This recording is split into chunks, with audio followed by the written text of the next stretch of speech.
have mercy, look at how the time goes. And welcome everybody to the Coming Home Podcast. I am your host, John Allen. And with me today is Doctor John Stegall.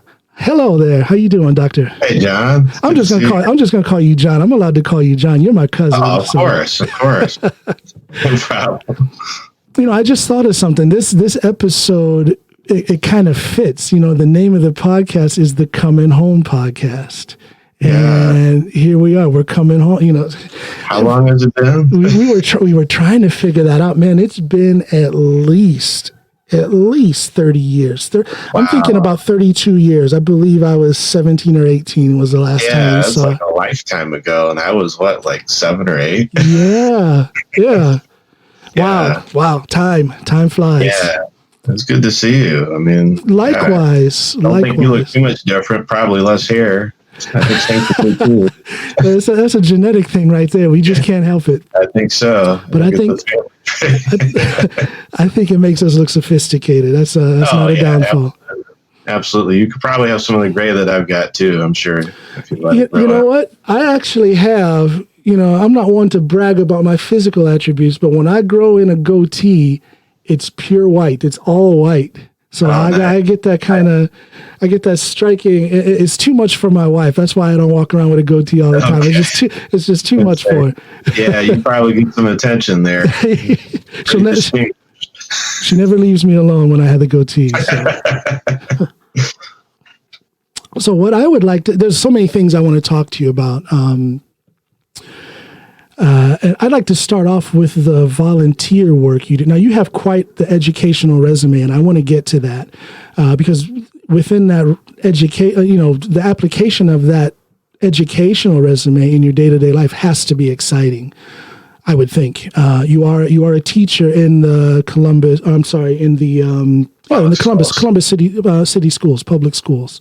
Yeah. But the volunteer work that you do, tell us about that. Yeah, so I'm a volunteer for an organization known as Next Level Trainings. It's based in Columbus, and what they do is a series of workshops on emotional intelligence and leadership. And this is all about stepping into a higher possibility for yourself in life. I mean, so basically let's say the context of this is that so often in life, you're going through dealing with things from your past, and you don't often realize how much these things hold you back. Let's say, your parents got divorced when you were 5 years old, or, your girlfriend dumped you, you were bullied in school, maybe. Holy crap, you're talking about my life now. Yeah, I mean, and this is surprisingly common, right? It is. Yeah. You go through so many situations and, we react a certain way because of these situations that we go through. And then we tell ourselves, well, hey, I'm not good enough. I can't do this. If, you were bullied, then it's like you decide, hey, I have to bulk up. I have to be this big, tough guy. So nobody to hide the wounds, kind of. Yeah. So we're talking about the proverbial baggage that everyone carries. Oh, yeah, absolutely. And your work, if I understand it correctly, is to kind of open these people's eyes so that they can realize that they have things they can do to better their situation and lighten that load. I don't think it's possible to be quit your baggage that you carry. You're not going to be quit it, but you can strengthen yourself to lighten the load, correct? Isn't that Oh, yeah, absolutely. Absolutely. So the trainings are really about breaking through these things, first acknowledging that you have these things that are holding you back in life, whatever they are, and then breaking through them. I mean, literally you go through a series of exercises and different things that they're basically emotional exercises, emotional intelligence exercises, exploring, where these things come from, kind of these layers upon layers that we put on ourselves and say, hey, well, because of this, I must do things this way, or I have to go this way, or I can't. Right. And we often tell ourselves have these conversations with ourselves about this. And so we might say, hey, I want to be a superstar. I want to be like a star athlete. I want to be CEO of my own company. But because I have these stories that I'm telling myself over and over again, I never get that far. and I often hold myself back, or something happens and I'm just like, okay, hey, I give up. I can't, because you're like, you see the same patterns, you recognize the same patterns that stopped you before. And so you tell yourself you have this conversation with yourself about, I'm not good enough, or I can't, or I'm unworthy.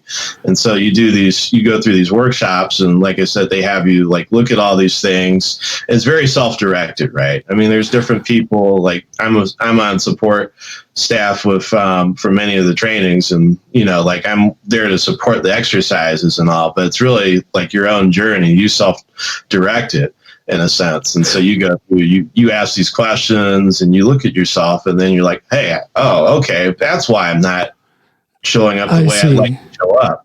Yeah. So is the work that center does, is that in a group, or is it an individual, almost like a therapy type of individual therapy? How is it set up? How is it set up? Yeah, it's actually like a large group setup, where you're typically like let's say the first training, you come in, usually there's anywhere from 100 to 150 people. Oh, okay. So you have, so the other way of looking at it is it's like support, and it's all like, everything's confidential. It's like nobody's going out and taking your story out in the world, but we're there basically as graduates. Like I went through this 2 years ago, so I was part of the training series that went through 2 years ago, and so you are literally practicing what you preach, or you have practiced what you preach. Yeah.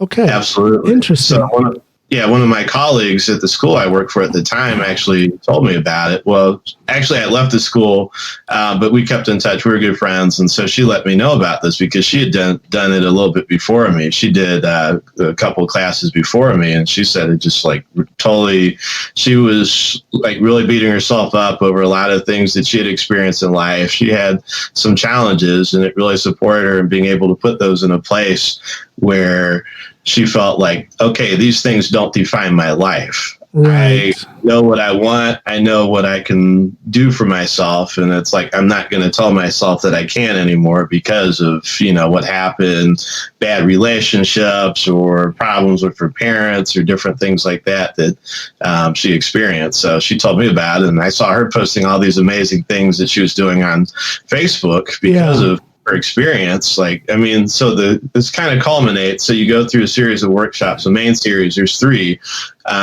First 2 are weekends. The second one, or the third one rather, is like kind of like a 10-week coaching session. Because what happens, like after you figure out these things no longer define you, you usually feel like, okay, well, great, I'm good, right? But what we found, or the science behind this, is that 30 days, it usually takes about a month or so for you to really like break free of these patterns, because if you don't like really continue like practicing, kind of the exercises and the different things that you've learned to move forward, you're going to fall back. You're going to lapse back into your old patterns. So it really takes about another 30 days of coaching and support to finally break free of that place where you're not going to lapse back as easily. And so that's the last workshop and what that's really about. It's more like a 10-week coaching program.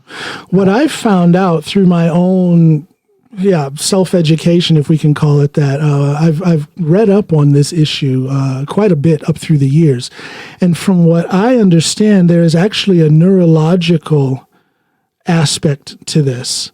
It can be, if you break it down on the simplest level, for example, if you're talking to someone, you and I are talking, we're sitting up straight, we're looking at each other through a screen, but we're looking at each other. But if you're talking and you're kind of slumped over and you're looking down and you have bad body language, that body language I don't know the exact scientific process, but that physical picture that you creates that picture in your mind, which then dictates your actions. It can be something as simple as your posture when you're talking to someone.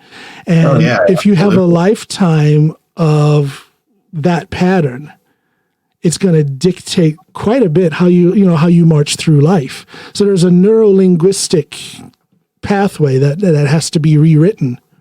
Yeah, absolutely. And we see we frequently see people come in who are kind of slouched down. I mean, shy in public, and yeah. Oh yeah, like on the very first day of the training, you see. I mean, having somebody who's gone through it, who has been there and all, like you can recognize. It's a totally different body language. Yeah, this experience, and you see people kind of slouched over, who were closed off, and then by the end of the first weekend, I mean, they're like lit up. I mean, they're energetic. They feel like more hopeful. Right. But the challenge there, of course, is keeping that going after the first weekend. I mean, you'll feel a high, but you don't necessarily maintain that over time. So you got to keep going, at least for the, like I said, through the third workshop, because that's where you get the coaching and the support and everything to like really go out there. I mean, and there's challenges in it too. I mean, you have so I'm what you would say as a coach. And so I will have like coaching calls with people and everything like that, just to support them and like, ask them like, okay, what do you want? What are you up to? What are you going to do to, go for this? Right? So they get follow up. It's not just that they show up for the course or for the meetings in person, but they also get follow up afterwards. Okay. Now, how long does that follow up last? So after the first workshop, it's usually anywhere from about 2 to 4 weeks, depending upon the scheduling. Then there's more after the second one, and then the third one is basically all like coaching. So there's about 7 different meetings. So there are like modules that take place during the week, and then there's like about 3 different weekends where you're together as a whole group. So there's coaching calls that take place and all of that too, though. So it's really a structured setup, and it's all about like, okay, so really by the end of the second workshop, you're in a place where you're like, okay, these things no longer define me. How am I going to redefine myself? How am I going to like reinvent myself in my life? What are my dreams? So you really get in touch with your dreams, what it is that you want, whatever it is, right? I mean, if you want to be fitness coach or teacher, lawyer. Let's talk about the clientele. What kind of people are showing up for that? Because I can imagine, if you're a business person or if you want to start your own business, if you are, I could see military people, and that are of higher rank and have some a leadership position in the military. I could see athletes.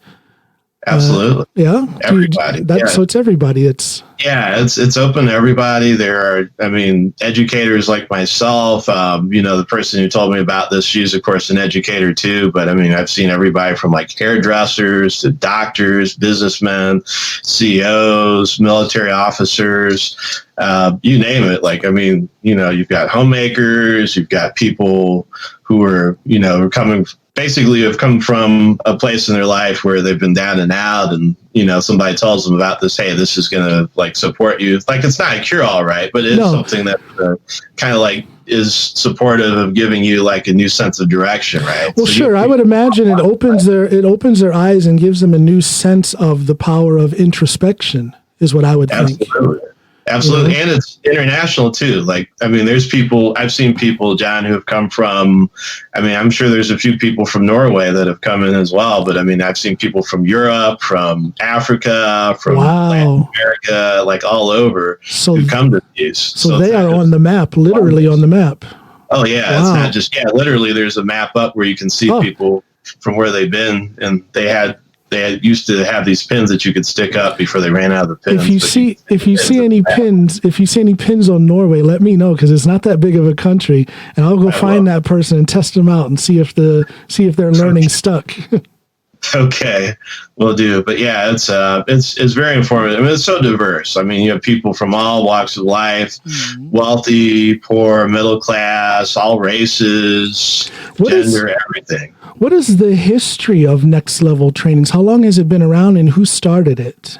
So Next Level has been around for 5 years. It was founded by 3 people: Chris Hawker, Summer Ronaldo, and Abraham Alexander. Chris is actually an inventor. He owns a company called Trident Design in Columbus, and he actually learned about this type of work through Lewis Howes. I don't know if you're familiar with Lewis Howes. I've heard that name. Yes. Yeah, he's a former arena football player. He has his own podcast series that he does. Right. He's got like this whole, he does like the Summit of Greatness. I mean, that's his book. The School of Greatness is his podcast series, but the Summit of Greatness is actually his own like kind of conference that he does, and he actually holds in Columbus.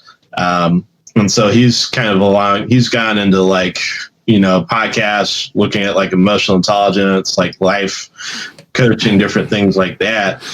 He was an intern for Chris at one point, and that was the connection. And he went to, kind of make himself big and out west in California, and just, in his process of like wanting to, pursue his own dreams, found this work out there. There's another center called MITT in California that he attended the same workshop series out there. Okay. Met one of the trainers there by the name of Chris Lee, and Chris Lee is basically like coached him into like kind of where he's at now. Chris Lee basically took on Lewis Howes and has been like, coaching him and everything. So he's kind of like his personal coach. But Lewis Howes wanted to basically go back and share this with all the people that he knew from Columbus. And Chris was one of those people, and he invited Chris out to attend the workshops, and Chris was blown away by it. Amazing. He just decided, hey, I'm going to, tell my family and friends about it. And, eventually he got a few of his friends together, including his wife, Summer, and then his best friend, Abraham Alexander, and they set this up. And so they actually have two branches now. They have the Columbus location, and then they have Philadelphia. Where Chris's father-in-law, Joe, and his sister-in-law, Alexa, and they actually set up a different one there. But it's the same company, but they do the same series of workshops. So it's Columbus and Philadelphia that you can attend the workshops in. Yeah. I would imagine that it can be very enlightening for a person who has, especially an older, a middle-aged person or an older person who has gone through their life with very little introspection. And unfortunately, there's a lot of people that do that, and they kind of don't put much thought into why they don't have the life that they want. So I would imagine it can be a pretty enlightening experience to all of a sudden see the power of self-evaluation, and you figure out, what it is you're battling, and you actually start consciously battling it and changing your life. What are some of the biggest life changes that you've seen from clients who have come through there? Because you have follow-up with them, right? So I would imagine then you see the change in these people. What are some of the biggest examples you've seen? Yeah, I guess thinking about where to begin with those. I mean, I've seen many, I would imagine. Tremendous changes. So there are people who have lost, I think one of the most profound things that I've seen are people who have lost loved ones, right? To various things, whether it's a disease or, just old age or whatever happens. And they might be in a state of beat up because they didn't spend enough time with them, or maybe, they were distant, something happened, there was an argument, they fell out and they lost touch with this person, and then that person died, and they just never really felt like, they were in a good place. And so they have a chance to really clear that up. Even though that person is no longer physically present, they're still able to kind of like open up that conversation through a supportive process, and then like let go of any resentment or anger or anything that happened. And we also see this with people who have been abused. Literally like women and men who have been abused, neglected, raped, whatever, and they're able to like finally like process through this pain and suffering that they've experienced, and put their relationship with that abusive person into perspective, and actually forgive that person, not forget, but forgive them and like let go of like all the things holding them back. And it's like literally, as people are doing this, it's like watching a weight, like the weight of the world coming off of them, though. And they're like, they get to step into freedom for themselves, that they're no longer defined by this experience. And it's such a tremendous and beautiful thing, for that person to, for them to experience that and see that. And I'm just sitting here thinking of, you're doing this with no salary, you're volunteering. That says a lot about you. It takes a big heart to do such important work and not expect any compensation for it. What is it that makes you do that? What is your interest? What is your interest in doing that? I think it's just like, because this is such a powerful experience, like for me, like, like in full disclosure, like I don't feel like I've had, and it's not to diminish like any of my experiences or anything in my life. One thing we say is like everybody has like different experiences. Like, because that person may have been through like hell or they've been through the worst thing imaginable doesn't make your experience any less significant to you. Right. That you've experienced. So, I've had things in my life, but nothing, so I guess I should say I don't want to compare. And also like those things, did define my life, or allowed them to define my life. And I allowed myself to hold myself back because of these things that I experienced. For example, I had a really nasty experience with one of my teachers in high school. And she was really, really controlling. And I guess one of the things that I didn't like, or that really got to me over the years, is because I wanted to run for student council president, but she was basically controlling things, manipulating things behind the scenes, and I wasn't one of the people that she could control. So she basically said that she wasn't going to let me do it. I thought they only did those things in Washington, D.C. Here she is, a teacher messing with a high school kid like that. That was my first education on politics, John. And I think really about the kind of behind the scenes, backdoor stuff that happens, though. But that destroyed me. And it was actually because of that experience that I decided I was going to become a teacher, because I said kids should have a better teacher than that. That's like, I always said I would be fair and do everything possible to support my students because of that experience. And so, but that was one of the things that I was carrying with me. And so that's one of the things that I got to, put into perspective. So it's like seeing the value of that, seeing the value of being able to no longer be defined by, these experiences, or like beating yourself up around self-worth conversations, things like that, it's like, I see a tremendous value in that. And so it's like, I want to support other people in having that too, whatever that is for them. And plus you get to meet so many different people. I can imagine. And I can imagine even for those of you who are in that, I don't know, what do you call it? Like that counseling position. Counseling or coaching than counseling. Coaching. Let's call it coaching. Coaching is probably the best word for it. Well, and I also get into a lot of coaching situations. I do a lot of online, not a lot, but I do some online coaching for powerlifters who are trying to get into competition preparation and whatnot. And in that coaching position, for me, and I'm sure it's the same for you, that in itself is a learning process for the coach. You can apply some of the observations that you have in these students, or in these people who are running through that program, or in my case, through other powerlifters, and I can apply that to my own experience and change a few things up in my life to continue on my path. Have you experienced that you've taken something out of that has made your life better as well? Oh, yeah, absolutely. Absolutely. So I would say, one of the things that you do learn is, really how to be a coach, like, not just in the athletic sense, but as you say, like, coaching yourself through things. I used to work as a teacher evaluator. The school that I was at before I moved into the Columbus schools, I was teacher evaluator. And so one of the things we would do there is sort of like coaching, as far as, what worked in your lessons, what didn't work in your lessons, and, things that you need to build off of. So I was doing it before I had exposure to any kind of coaching at next level. But since I've experienced that kind of coaching, I've been able to use that in sort of more of my research at this point, like looking into teacher evaluation stuff, but just in general. Both coaching myself, casual conversations that come up with, friends and family and all about, where sometimes people will come to me about like, okay, what should I choose as far as like going for this job, or I'm looking at this degree program.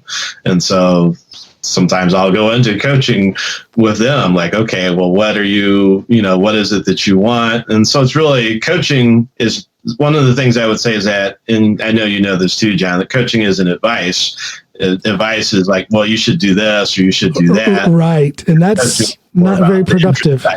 Yeah. Yeah. coaching is the introspective part of that. It's like, okay, well, what is it that you want? So you ask questions to basically get to that inner knowledge that people have about what it is that they're really interested in or what's holding them back and on. So that's really the value of coaching. And that's what I've been able to incorporate into my life and my interpersonal interactions with people to support them and support those relationships. Interesting. And my relationship with myself.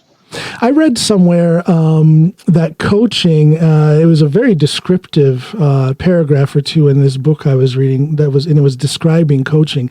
And it said you can boil it down to something very simple. If you visualize everyone's life is just a series of doors, and most people only go in and out a couple of those doors in their life, and they ignore the rest of those doors. A good coach learns how to tap that person on the shoulder, point towards those other doors, and then the person you're coaching actually sees the doors, and then that is a whole nother process then to coach them into going through those doors. And all of a sudden that person has potentially dramatically expanded the possibilities in their life. That's coaching.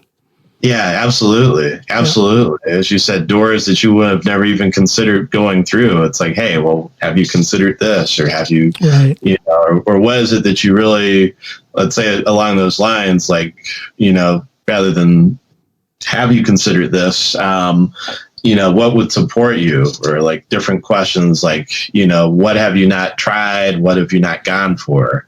But just like really getting people to connect with what's, like the deeper values that they have, the deeper interests that they have, and not just glossing over things at a surface level. I mean, so many of us actually, as you said, really surface level, we do the same things that we've always done, whether or not they get us any results. And, creatures of habit. Yeah, absolutely. And so the process and coaching really is supportive of breaking through that and like saying, okay, well, just because I've done this doesn't mean I always have to do it, especially if I'm not getting results from it. Yeah. It's all about opening one's eyes to a new path, which can lead to a new possibility. Yeah. Absolutely. Now, you have a doctorate in education. I do, from the University of Cincinnati. Why not Ohio State, man? What's wrong with you? What's wrong? Yeah, so that's a long story. But you are currently studying for another doctorate at Ohio State, correct? Yeah, believe it or not, it's kind of a long, convoluted situation. How so? Tell us about it. So, in all honesty, I probably should have just gone to Ohio State in the first place because I was living in Columbus at that time, and the school I worked for was going to pay for me to go to school. So before I start working on my doctorate, I was going for my master's degree. And I was really looking at Ohio State, but they didn't have an online program, and Cincinnati did, and I was really blown away by what they offered at that point in time. So I decided, an online program. Yeah, it was an online for my master's. So it was an online master's program that I ended up enrolling in, and it was a good program. I was really impressed by it. I got a lot out of it, and it was a lot of the main feature was the regular group interactions that I had with the people that I was attending with. So we had a cohort, and it was about 20 different other students, plus myself, that, we'd go through these classes, and we really had one facilitator. There were classes that were taught or organized by, let's say, about 7 or 8 different professors in the college, but we had one facilitator who herself was a graduate of the program, and she kind of like supported us. You could say she was like our liaison between professors and anything else that came up. And it was really like a tight-knit group, and we had a lot of good experiences that we shared and talked about all the issues that come up. And for those of us so my master's program was actually in educational leadership or education administration, and so these were all people who were basically either going into administration or considering being principals or some manner of educational leadership. Yeah, because that was my question, would that then qualify you to be a principal at a school? And the answer is yes. Yeah. Actually it would. So part of it was, the end process was there was an internship that you got to complete, that you were able to complete. And I did that. And the end of that, of course, is getting your principal's license, which is, in the United States, it's typically how it goes. You get a principal's license after completing so many hours in an internship in a master's level program or a graduate level program. Okay. So I did that. And so I was impressed by my experience at Cincinnati for the online program. And at the end of it, the facilitator, who, again, as I said, was a graduate of the program too, she was impressed by the work that I did. I never thought of myself as a great writer, John. I just, I kind of got through it in my undergraduate program, and I cranked out a lot of papers late at night and was really super stressed out about it. All that, but for some reason, that was back in 2000 when I graduated from the University of Akron. So from 96 to 2000, I was at the University of Akron. So it was about 10 years. So before I started my master's program at UC at Cincinnati. So somewhere along those lines, I picked up great writing, whether that was at a level of maturity or interpersonal development, or something like that, where I was able to actually write really well. So she was really impressed. Her name is Carrie. She's Carrie Schneider. Again, she's a graduate of the program, but she was impressed with my work. She recommended me for the doctoral school, for the doctoral program. So I'm like, well, okay, well, if it's like this, of course. Sure. So I was already in Cincinnati. I already had those connections. There was financial support for me to go. So I'm like, okay, well, even though I kind of wanted to go to Ohio State, then I ended up going through Cincinnati. And, it was a good experience at first. I would say I had a similar, actually, to Cincinnati for those classes that I took there, and where I was in my personal life at the time. I was, I was married, and my marriage wasn't doing all that great. This is back in 2011, and so I thought it would be supportive for me to actually move to Cincinnati, at least, or live in Cincinnati part time. So it was like a separation that we did, but it also supported me, and to go to school there, because it was, I don't know how much you remember about Ohio, but it's kind of quite a drive to commute into Cincinnati from Columbus for it is. That's a good piece of driving right there. Yeah.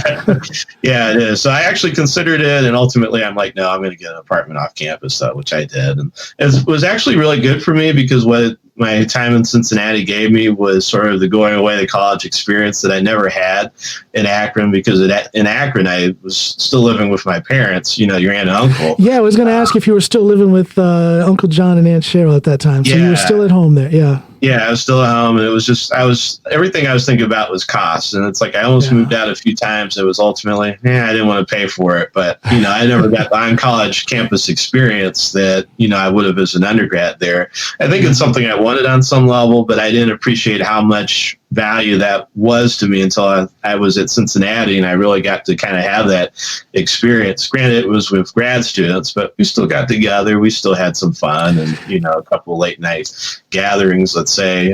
I'll just tell you, though, nothing will, I went to Ohio University, and nothing can replace that on-campus dormitory lifestyle. Now, some people get caught up in that, and it ruins them. But if you can keep it in check, it can be such a great and fulfilling experience. And the amount of people that you get to meet that you otherwise never would.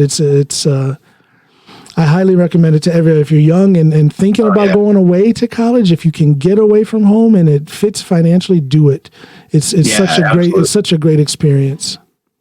Absolutely. But then again, it's nice. But then again, it's nice living at home for free with mom and dad. So yeah, that too. So I've experienced both in my life. But so it was a unique experience for me being older at that point. But also, I got to meet a wide range of people, graduate students, and just like faculty members. And I got to explore the city of Cincinnati, which is actually a very interesting place. It's a lot more so than I think some people would think for being a lot of people, and myself included, when I think of Cincinnati, Ohio, I think of the South. I think more of Kentucky, which is right across the river, than I do of Ohio. Yeah, it's an interesting place. I would say in some ways it is kind of a Southern-esque city. There's definitely a lot more country music on the radio down there.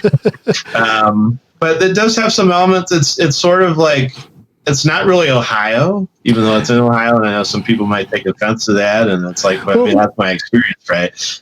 It's not really an Ohio city. Like when I think of an Ohio city, probably a pure Ohio city is Columbus. Yeah, necessarily like a pure Ohio City because it's got elements of the East Coast there, and I'm sure you. Yeah, Ohio is just a weird state. I remember going when I was at high school there in Norton. There was a lot of kids who had parents who had a deep Kentucky Fried West Virginia hillbilly. There were a lot of people who were just one generation away from deep in Appalachia. Oh yeah, I mean Akron in particular. Yeah. So Ohio is just a weird state. It's different. Yeah. It's different. You think there's such a wide and varied demographic. Oh yeah, very much so. So Cincinnati's kind of its own. Yeah. I mean, I just really say it's its own unique place in culture, and there's certain things that they do. Like, I mean, opening day, which I'm sure with the coronavirus, everybody's kind of really sad about. Opening day was for the Reds was like a big holiday. You're like, I mean, literally the whole city would shut down. I mean, I know Cleveland has like opening day for the Indians, but it's not quite the same. It's just Cincinnati is that's like their region-wide holiday, and like everything kind of shuts down. Now, how have things been for you as a teacher, as an educator during the shutdown in the quarantine and the isolation? How has that worked for you? That's been an interesting experience. I will say that I do have past experience teaching online. The school that I was at before I moved into Columbus schools was an online school. And so I had the chance, I was an administrator for them in various capacities, but I still did some online work. And before that, I was actually working as an online teacher. So I've actually got a ton of experience with that. Okay. So this is the transition into teaching online has not been bumpy at all for me. It's like a duck to water for me. I will say our school district and a lot of school districts really weren't prepared for this. It was pretty sudden, and the order came down, hey, everybody, we're closing school. They cut down the spread of COVID-19, and so we're all going to be working from home. And so there was a scramble to kind of get up to, teachers moving their content online, moving their presence online, whole schools in the district moving its presence online. Well, let me ask you about that shift. Let me ask you about that shift to online education at the high school level. How is it with, when it comes to online access and high speed internet connections?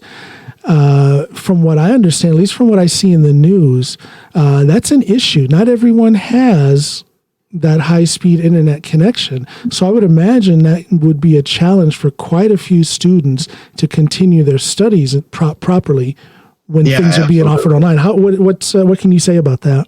Yeah, it is. So what we found is, my school is actually, and most of the district is actually high poverty, right? So there's a lot of, even though Columbus is doing well as a city, what we know is that there's still a lot of poverty. There's still a lot of people who are in a disadvantaged place, and so they don't have the resources that you would in some of the wealthier suburbs. So what do you do for those kids then? So one of the cable companies has actually offered free internet, and right now, or at least last time I checked, the offer was for 2 months, and they were going to extend their services to these families so that they could still have internet access, or that they could have internet access in the first place, and that their kids would be able to log on and access their content and communicate with their teachers and all. So there are different organizations that are stepping in to provide that. But we do know that about a third of our students don't have any kind of, or have very poor internet service. And so that's something that's been an issue with, those students. And so we have had a number of students who simply can't get online.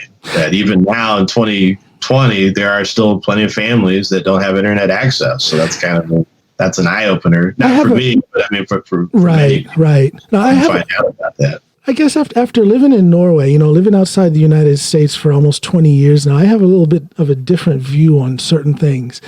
As an expat, sometimes when I look back at America, I'm so proud of what I see. My heart aches to get back. I homesickness and all that stuff. But then there's other times where I look back and I see what's going on, and it just breaks my heart. Over here, having access to internet, high-speed internet and all that, it's just not an issue. Everyone has access to that here. It's a given almost. And it breaks my heart that that's an issue in our country. Do you know of any lobbying that's being done to, for example, to make internet a utility, just like everyone has pretty much a right to have access to electricity and heat? What about internet? Have you heard anything about that, or do you have an opinion about that? That's a good question. Well, yeah, actually, I do think internet, this information age that we're in, it's really just starting. It's not like, this isn't just a temporary phase that's going to go away anytime soon. So I know that, in our hometown of Akron, there actually was an effort a few years ago to set up citywide internet access. So it's really happening. Where I see it happening, it's happening on the local level, where there's been kind of like an active interest where, as you say, the city is actually like looking at setting up citywide internet access. As a utility, just like electricity or heat Yeah, it's not really like a state or a federal thing, at least not yet. And, that's something that I think would be interesting to look at. But where I'm seeing it is like basically cities stepping in and saying, okay, we want to provide this so that, our citizens have, kind of like this freedom of access and all. Right. I haven't seen too much. I think maybe what's happening is there's been a lot more going on behind the scenes, but more of what I've been seeing now is libraries stepping up, offering internet access. Libraries are retooling themselves to kind of become media centers because, you get ebooks and all. It's necessarily, they're wondering, it's do we need shelves full of books and all? It's of course we do, but there's also this kind of re-examining their role. But that's a good question, John. And I would say, it should be, I think internet should be something that's ubiquitous, but I think a lot of people just assume we have our phones and, most of these phones are smartphones and they figure, well, you have internet access that way. So I don't think there's a whole lot of public awareness about those who really don't have internet access, or maybe if you don't have a smartphone, you have, you don't necessarily have that as a resource or that. Well, I guess, when thinking about public awareness, I guess people don't miss what they don't know that they're missing. And again, as I say, I have a little bit of a different perspective, and I know a lot of other expats, a lot of other Americans who live here in Norway. It's the same thing. We're looking back and we're seeing some of the things that Americans are used to struggling with. They're used to struggling to get, healthcare, affordable healthcare. They're used to struggling, with internet access and whatnot. And when we live over here where those things aren't an issue, it's a perspective thing. Yeah, it is. Like you said about healthcare, I think it should be a given. And yet here we have the system that's set up in the United States where it's tied to your employment. I don't know that people really think about that. Literally you have to have a job in order to go see your doctor, in order to stay healthy. To check up on things like your blood pressure or, maybe have an ache in your side and you're wondering, okay, is this cancer? Is this something that I have to worry about? But you have to have a job, and that job may not necessarily even provide you with healthcare benefits. Exactly. And then to look at the flip side of that, of course, the logical flip side is all those people who don't have jobs have pretty much no access to healthcare. And is that right? I don't know. It seems to me, and again, almost as an outsider looking in, my observation from being over here in Norway is that there is this movement of selfishness. The collective nation takes a second place for the individual comfort.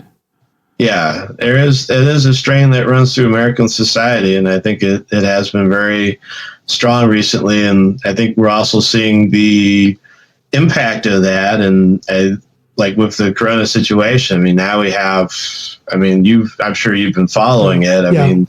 We had this big lockdown that happened where just basically almost everybody shut down except 5 states, which itself is interesting. We could probably talk all day about that. Yeah. But now we're seeing this push to reopen, and some people are saying, hey, I want to work, I want to make money, all that. And it's well, but all the science and everything that we know says that when people go back out, the virus is going to spread. This is going to flare up again. This is going to be an issue. And that certainly isn't going to help the economy, because you have that crowd who is choosing the economy. Let's get the economy back, and and good luck with the health aspects, when it comes to the virus. But you can't ignore, you can ignore the science, but you're going to suffer greatly if you do. The science says that if you open too soon, if you don't choose to shut things down, the virus will choose to shut things down for you. Yeah, and that's basically where we're heading. I have zero doubt about that. All the science, everything out there says that this is going to flare up again, and more people, job or not, you're going out, and if you're going out unprotected, or if you're just nonchalant about how you go about things, you're probably going to get infected at some point. And you may be asymptomatic. You could pass it along to your family members. To your children, your spouse, your parents, it's scary. Grandparents, whoever. Yeah. So there's just a lot of. It's scary to see how many people are just they're latching on to the conspiracy theories, or they're latching on to the naysayers, the science deniers, and. I don't know how many of them there are, but they certainly are speaking quite loudly. And when you look at the top, let's just be honest about it. Look what's happening in the White House. They're starting to drop like flies with infections. In the last 2 days, there's been 4 employees in the White House who have gotten that virus. And then when Vice President Pence's aides and Trump. Yeah, and when you look at how Trump and Pence and the others at the top of our government are kind of downplaying the whole effects of this, they're not wearing masks, they're contributing to the spread of conspiracy theories, and they're contributing to the naysayer movement. That just doesn't bode well. It doesn't bode well for our nation. No, poorly handled. I'd say, one of the things I would say is, I guess a good contrast to that would be in Ohio, right? The governor, Mike DeWine, has really listened to Amy Acton, who's like the head of public health for the state. And I'd say that's been an example of if people want to say, well, Republican this, Democrat that, I would say DeWine who is a Republican himself. He's actually been very level-headed in his handling of this, and very wanting to listen to the experts, wanting to rely on the experts, which Amy Acton is. She's a doctor. She's a medical doctor. She's again, the head of public health in Ohio, and she's been at the podium with him throughout this, since they started doing these briefings every day at 2:00 here. Yeah. So there is that side of it where at least some public officials recognize that, and they're really listening to the experts. At the same time, in Ohio, we have this push in our legislature, which is a little bit more right-leaning, if you want to say. There are those who are like, oh, hey, there's actually been this bill that's come up where they have said that we shouldn't listen to Amy Acton. It's good if she gives advice, but she doesn't have the right to pass these public orders and all. And so they actually looked at curtailing her power, and even curtailing Governor DeWine's power. And so it's I'm wondering, where is this coming from? That's a good question. Where it's coming? Where is it coming from? That is a question that I am asking more and more often. Public health is at stake. This virus is no joke. We've seen what it can do. You've probably, John, I know you probably read, and if you're listening in, you may have read in Great Britain and England, I think they've had cases of kids that have come down with this weird syndrome where they're having all these things show up. This virus is doing very gnarly things. Yeah, it's strange. It's a weird virus. Plots and different things that just pop up. And even after you've had it, sometimes there's different ongoing side effects that happen. It looks like it's affecting kidneys and people in their 30s and 40s. People in their 30s and 40s are falling out with strokes, right in the middle of their contamination. It's crazy. This isn't our grandparents' flu. No. Yeah, so it's really a concern, and I think we can't be nonchalant and just kind of flaunt oh, hey, well, you'll get it and you'll recover from it, and maybe a lot of people will, but there's a large enough number of people who won't, that something should be done to prevent that, or to soften the blow. I don't know. Why can't people just be reasonable? To me, it has nothing to do with where people lean politically. I have nothing against a Republican. I can say that in the same breath as I can say that I think a lot of Democrats are idiots. It really doesn't have much to do with politics. Oh, yeah, it just has to do with being reasonable. It has to do with caring about the well-being of the nation. It seems like a lot of people will stick to party politics on both sides. Mm-hmm. Now I sound like number 45. Both sides, good people. No, but both sides sometimes will stick to party politics to the detriment of the country's well-being, and that's sad. It didn't used to be like that. We're both old enough to remember when it was not that. Yeah, I feel exactly as you do, John. Like, and I think the big issue is ideology. You have some people who are so ideologically driven, whether they're right wing or left wing, Democrat, Republican. Like their ideology, like this is what I stand for. This is where I plant my flag, and they don't want to see. They don't want to hear anything else. And then there's the more pragmatic side or the practical side, which is like, hey, I may be a Republican, I may be a Democrat. This thing is really messing us up. It's like, whatever our politics are, let's put it aside. I think that, like the governor of New York, Cuomo was saying, I like that guy.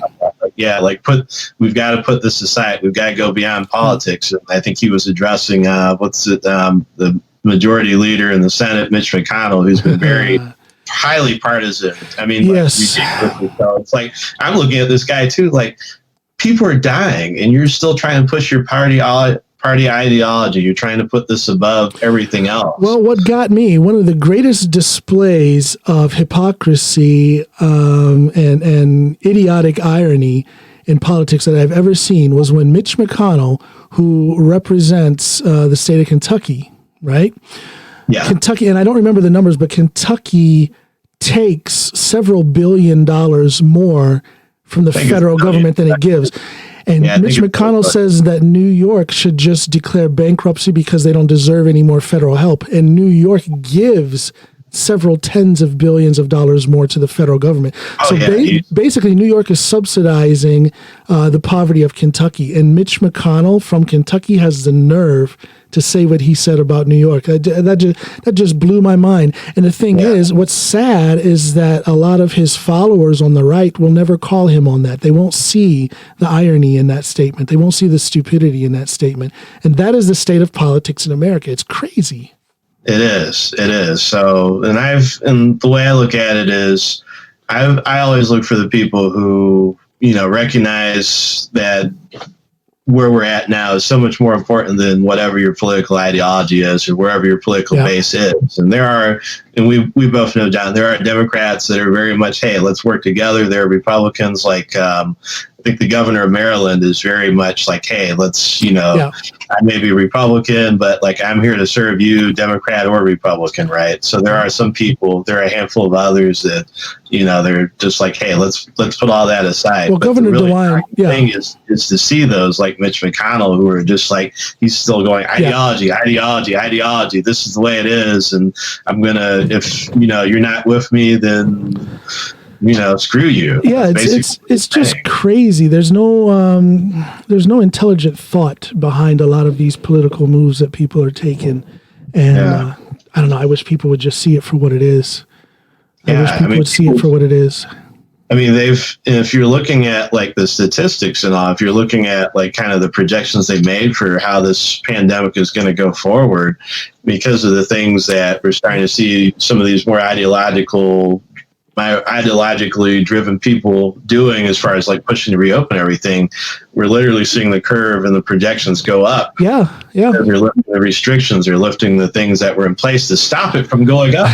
So like, what are we doing? We're committing suicide. Exactly. So I don't see how those politicians and the people who support them, I don't see how they can look at these graphs. Oh, forget about the graphs. Why can't they see in their own community, in their own city, in their own state, what is happening because of these foolish partisan decisions that are being made as far as opening too soon? Why can't they see that and understand that something should be done about it? Are people that selfish? Are people looking that, are people that, what's the word in English? Now I'm thinking in Norwegian. Do people have such a lack of vision that they can't see what's happening in their own communities? It seems to be that way. Yeah, I wonder about that too. And I think there is a lot of, I mean, one of the things that I've consistently read is that most people do support the lockdown continuing. I mean, the other thing is that, at least in some form, It was up in it was like 71% was the last I saw. Yeah. Well, the other thing is like there's such a push to reopen the economy at the same time that, one of the big fears that at least I have is that if you push too soon and there's no public confidence in going out in public and spending and, doing all the things that you were doing before, it's just going to crash these businesses. I mean, it's actually going to hurt them even worse than if you had stayed in the state of lockdown and, tried to provide them aid and support to get through this. Yeah. And so I think maybe part of the ideology coming in, especially from, the right wing, is that they're looking, hey, we don't want to, this whole thing about government aid, government support, we don't want to like extend this to these businesses, but that's what's going to get them through the crisis. And if you don't give them that, you tell them socialism saves the day. Yeah. It's just like, it's this ideological bent. And what we see is back during the Great Depression, right, with Franklin Roosevelt, these were the kinds of programs that were needed. If it wasn't for these programs, ultimately, this isn't what jump-started the economy. World War II is what's jump-started the economy. I'm a history teacher, so that's I actually just covered this with my kids. But yeah, the World War II, getting into World War II with the bombing of Pearl Harbor is actually what jump-started the economy at last. But these programs that Franklin Roosevelt and the New Deal Democrats put into place were essential to keeping the country from breaking down and going into a full-on revolution because of people being impoverished and people not having access to things like food and, the services and all. Yeah. So the programs are more important about giving people this sense of, hey, we're going to get through this. We're going to be okay. Put people to work. So doing government service projects so that they feel like, hey, I'm still contributing. I'm still supporting my country, my town, whatever like that. So it's more about kind of this sense of support. We are in this together, as we've been seeing these ads, we're all stay home together. We all are in this together. So, and maybe that goes back to the whole hyper individualism over this greater good. Mm-hmm. That seems to be, kind of the way where we're at right now, where you have these people pushing for hyper individualism. Hey, I want to get out. I want to go to Starbucks and go to Starbucks and get COVID too, or give COVID. I love coffee. I miss my coffee cup, right? And I'm not going out. Coffee latte with a touch of COVID. no, it's just even with them reopening, I wish them the best. I want those businesses to be around. Sure, we all do. We need to continue to take the precautions necessary to protect those people, to protect everyone. And then hopefully when there's a cure or vaccine for this, then we can say with confidence, hey, get the vaccine. We'll start opening things up. We know this is under control. Now you can go out with confidence. Do you think, John, that it is a lack of education, let's just say it, a lack of education, the uneducated masses? Do you think that lack of knowledge, that lack of people being students of history, that has kind of put us in this situation? Because if you're a student of history, you mentioned Roosevelt with his New Deal and how that was applied and what it did for our country, or at least it set us up to have that big bump in our economy. Of course, World War II, the opening of it, really put a lot of people to work. If you know that, if you study history, and if you know that, how can you be a hater? As I like to say, there's people who hate socialism to death. They will literally be so against so-called socialism, things like healthcare for everybody. You mention that word, the naysayers will start screaming, oh, no, that's socialism. Socialism, you can debate what that means. A lot of people go immediately to Venezuela. Well, that's socialism and it doesn't work. Well, that socialistic government in Venezuela does not work. However, here in Norway, we have what we call democratic socialism.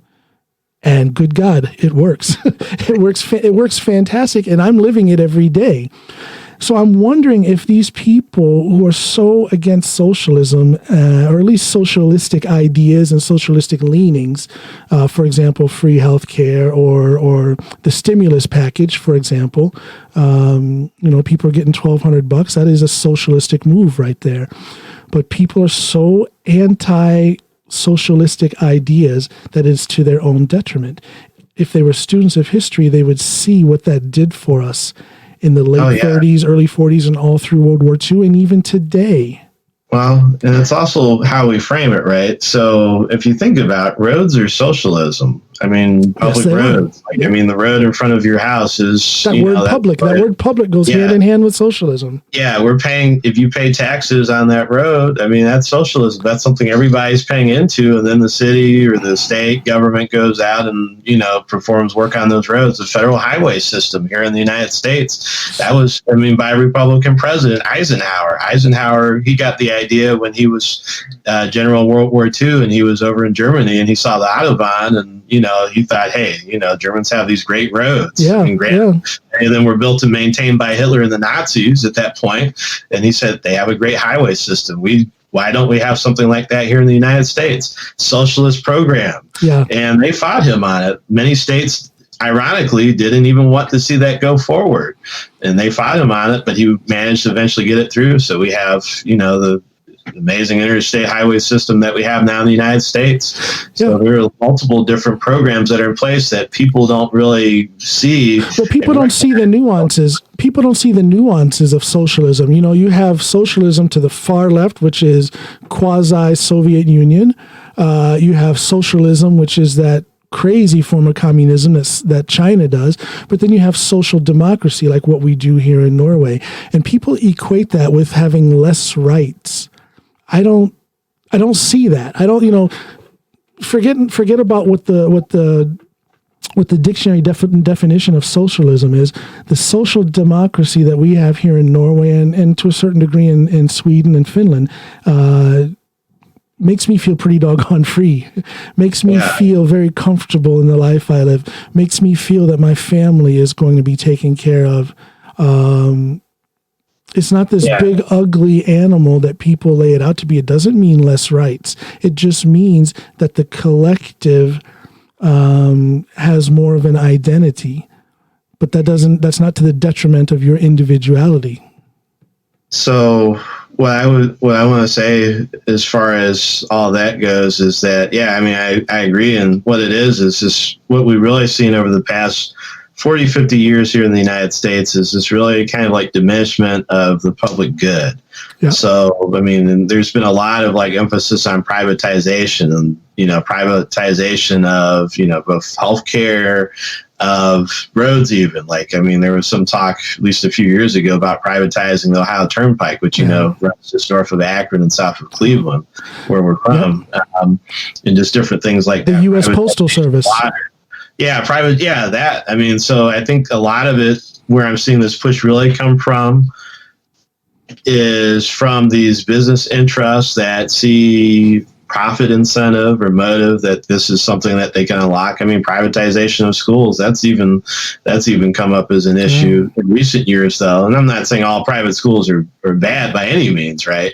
But it's just this, I'm looking at the motive behind this, though. There's some people who have, I think there are legitimate private schools or legitimate, situations for these things, but then there's this whole drive to make money just because, and it comes from this place of, I think, I don't know, greed, too much is not enough, whatever, but it's to the point where it's challenging the public good and sense of things, and where they're, starting to look at, okay, well, how can we influence public opinion to see that these things are bad? And so socialism, giving the history of, think communism, the Red Scare in the 50s with McCarthy and all that. Yeah. I think that's become, they've sort of looked at, okay, well, how can we use this as a buzzword and trying to affect the population with this ideology that socialism is bad. So therefore we can, lobby the politicians and all to get these things privatized so that we can make money off of it. So I think we've seen kind of an overreach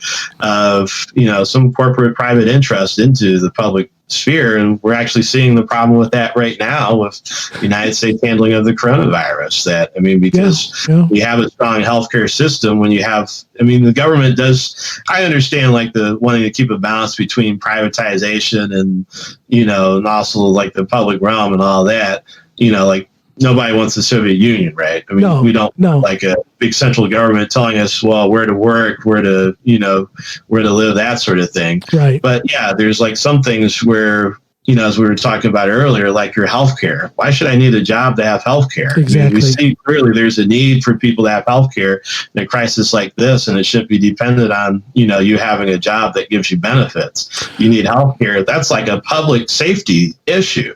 Yeah. If you don't have healthcare, if you can't see about your needs, you're walking around in a state of lack of health. And as we're seeing now, that is actually a big factor in who gets infected with COVID. It's appearing like there's a lot of evidence that's coming out about people who are, because of your being in a poor health, compromised immune system, you're more susceptible not only to COVID, but for some of the more advanced complications. Right. Thing. So our poverty, that demographic that we allow to stay in poverty with no help, no medical stuff, that could perpetuate this whole corona period. It could be much longer than it needs to be, simply because we've chosen not to do anything to better our healthcare for that demographic. Absolutely. Wow, I think that's what it's going to come down to. And the legacy of, you and I both know this, John, the legacy of racism, the legacy of inequity that exists in our country. Like we're seeing these things, like African Americans are being disproportionately ravaged by this. And some people are saying, is it a genetic thing? I think it's just poor health. I think it's because, poor access to these resources and different things that, if you're wealthy and, if you're white, you generally have access to, you don't see like very wealthy people, even wealthy people of color aren't dying of this, not typically, but it's the poor that don't have access to these things that are.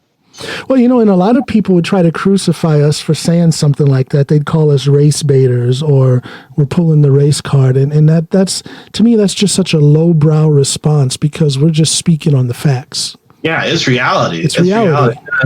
And we, as you see, there's this thing where some of the people who are, again, more ideologically driven are like, hey, well, you're trying to twist the facts. This is reality. We're in this situation because we are denying the facts. Literally, the president denied for 2 or 3 months that this was going on, and this is the end result. This is what happens when you deny reality. It's not about your ideology. You try to make the ideology the driving thing, and this is the end result of it. When you put that forward, when you're not about what's factual, what's real here, you're going to have these problems come up. Yeah, we can set ideology and politics to the side. Just look at the facts. And I would say the fact that man in the White House took so long to do anything about this, that makes him, that should disqualify him from a second term. And the scary thing is that it doesn't disqualify him for a second term. Yeah, I'm really concerned about what happens. So am I.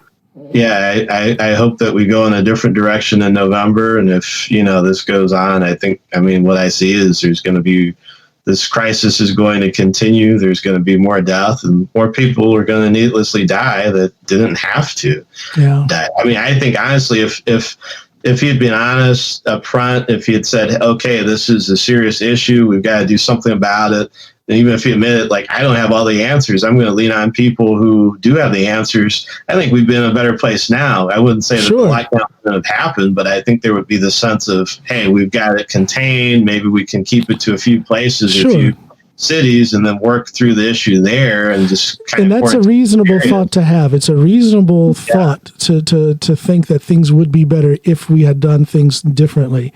And when I say we, I mean the president.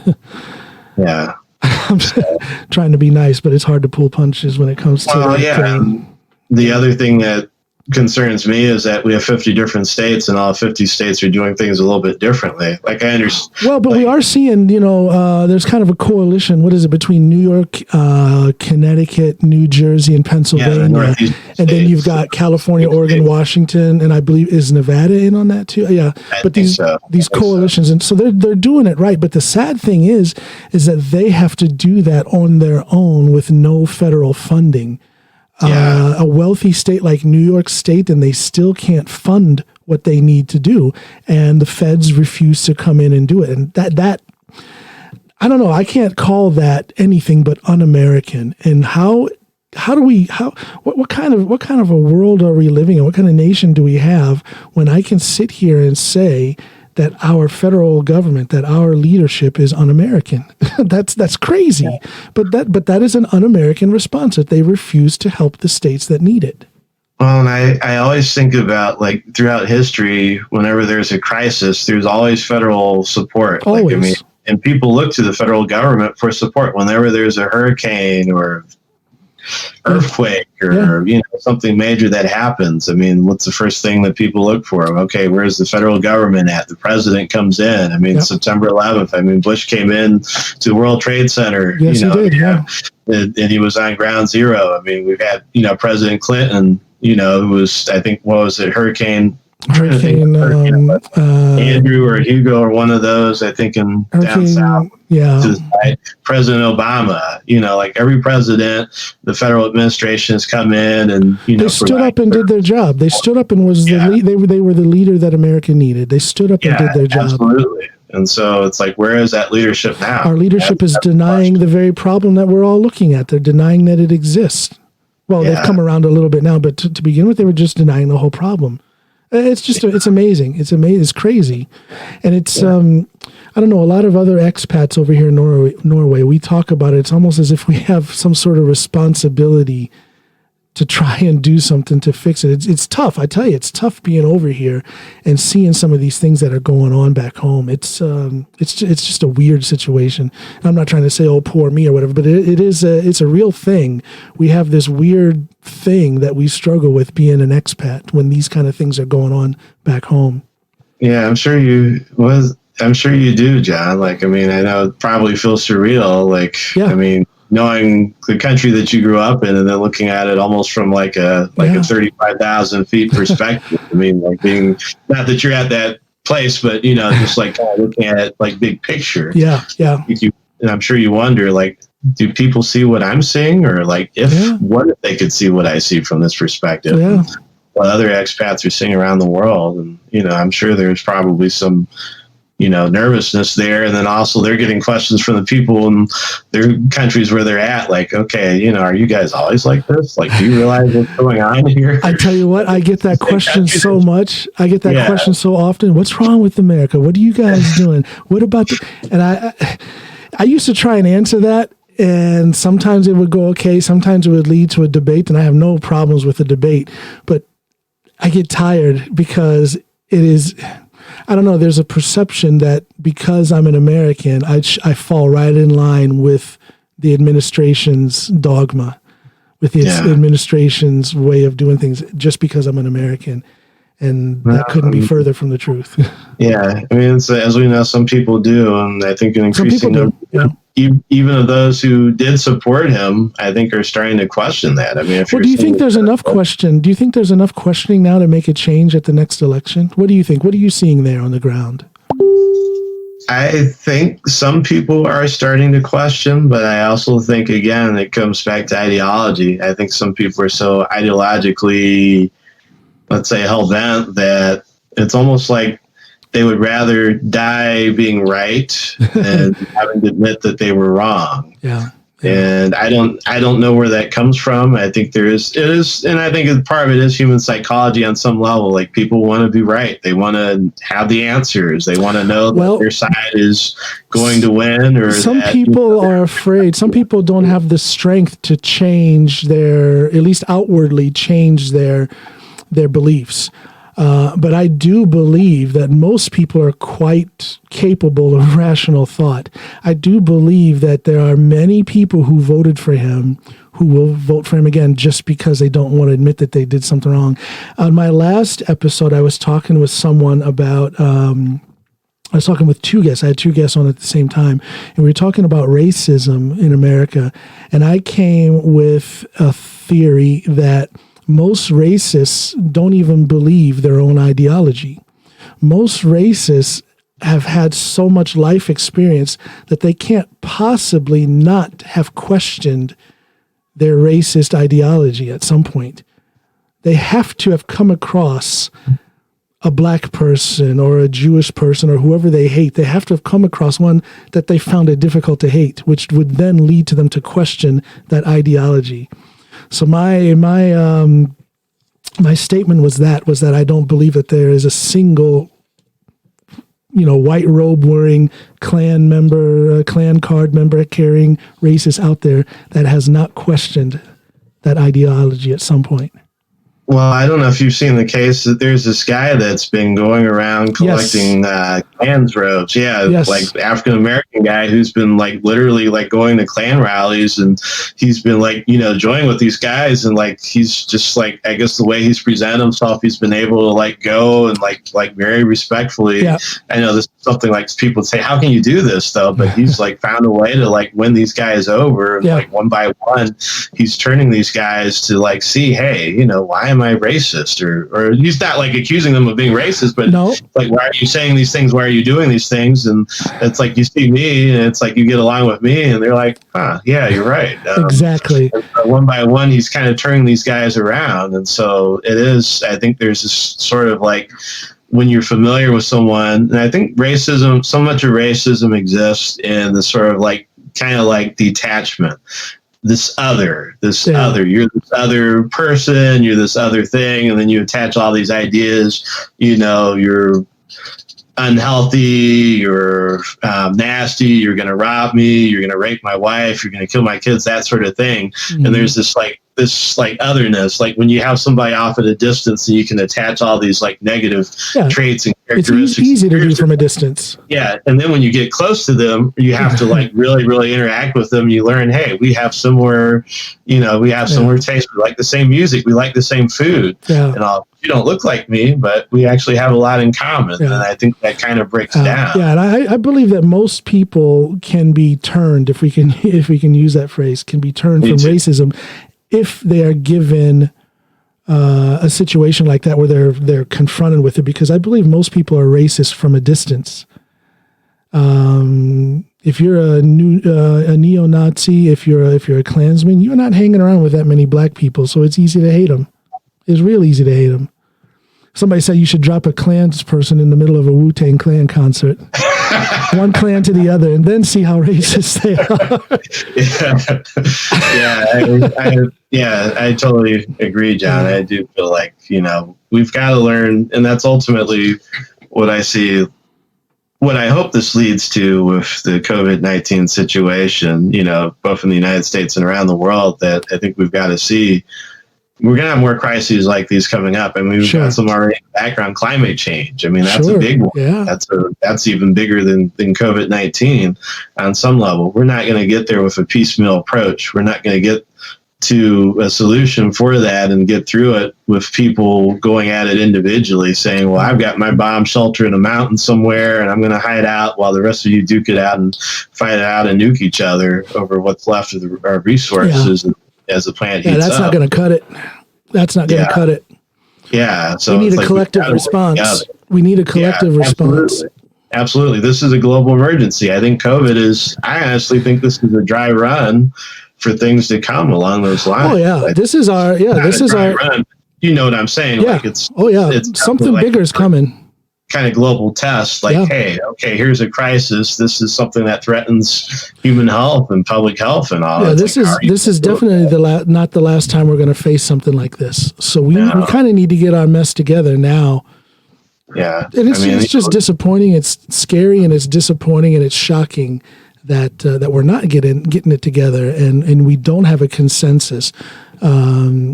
It's scary. Yeah. I didn't mean for this to be a doom and gloom podcast episode, but well, I mean, I think so. One of the things that I would say is that I tell people that, if I'm in charge of the world, I want to know if, like, say if the end of the world is coming, like, let's say the sun is about to go supernova, which, it's not that type of star, but if something was going to, like, blow up the sun and, we're like, hey, even if we're in some advanced society where we could supposedly do something about it, and they come to me and they say, well, John, we can't do anything about it.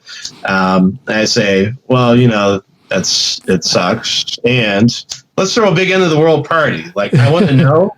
So at least I can say, well, let's deal with it as best as we can. If we can mitigate it, fine. If we can reignite the sun or save it, great. And if we can't, then, let's all celebrate and enjoy the time we've got left before the end comes. That's a thought there, the sun going supernova. You know what cracks me up is you come with that analogy, if we can call it that, but then you take a pause and you set some parentheses around it and you say, but it's not that type of sun. Not a lot of people would have done that. Most people, there's the doctor in you. There's the doctor in you. Yeah, maybe I should have been a science teacher. I tell that sometimes too. I mean, the sun, as we know, it supposedly has another 5 billion years before it becomes a red giant. And it's gonna, fry the planet. So it's like, what do we do with the time that we have now? What are we gonna do with the time that we have left? And I think there's definitely a higher possibility for us, and learning to live with each other, work together, and let's make the world as best as we can make it while we're here. I was kind of hoping, I've been hoping that this whole COVID situation can be a catalyst for some dramatic change in our society, that it would bring us closer together, that it would make us more analytical of the realities of the situation of the world, thinking about climate change and whatnot. Do you think it's too late for that to happen? Or do you think maybe it is happening, but it's kind of under the surface because the thing that is more vocal, that is more visual, that gets more time in the news is all the conflict with the naysayers and the political aspects of this in America? What do you think? It is. Yeah, I think it is happening on some level. I think we are seeing people, as you said a little bit ago, it's the people with the loudest voices that are really getting everybody's attention. And those are the people that are saying, hey, let's go to work, let's do all this stuff. Oh, this is a hoax, whatever. But I think there's a lot of people who are more sensible who are saying, wait a minute, this isn't like we did all this stuff to lock down society for a reason. And, they want to be safe. They want to be safe before they start wanting to go out and sit down in a restaurant again or different things like that. And so I think there's a growing number of them. The other thing, I saw an article today, I think it was in the New York Times, where more doctors are actually starting to run for office because they're seeing firsthand the situation with, the hospitals and, they're seeing just like lots of bad policy or policy not being enforced that would support people. So they're like, hey, I have firsthand experience. And of course, there's this growing respect for doctors. I mean, there always a lot of respect for doctors anyway, but now we've got so many who are, in the emergency situations working on, as we say, the front lines. And so they're almost like the new soldiers. Well, I for one would love to see that. As you know, I've always had kind of like this respect in this country. So it's almost like we're seeing our medical staff versus doctors stepping into that. Well, I, for one, would love to see that. I kind of get it. At the last election, you had a lot of people who wanted somebody new who was not in lockstep with the political machine. So in that sense, I get it, that there was... What you wish for. Well, yeah.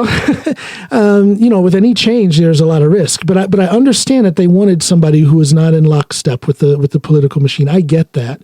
But as I've said on so many podcast episodes, but Donald Trump? Hello? I mean, what about the doctors, nurses? What about some of these, these like people put Ocasio-Cortez, they call her, she's just a regular woman from the street. And in a certain sense, she is. And I think that's a good thing that we just get the average Joe or Jane to start permeating, start getting involved and putting some sort of effect on the political machine and get away from this two-party ideological thing that doesn't get anywhere. Oh yeah, you're definitely in my territory, John. Let's start our own political party.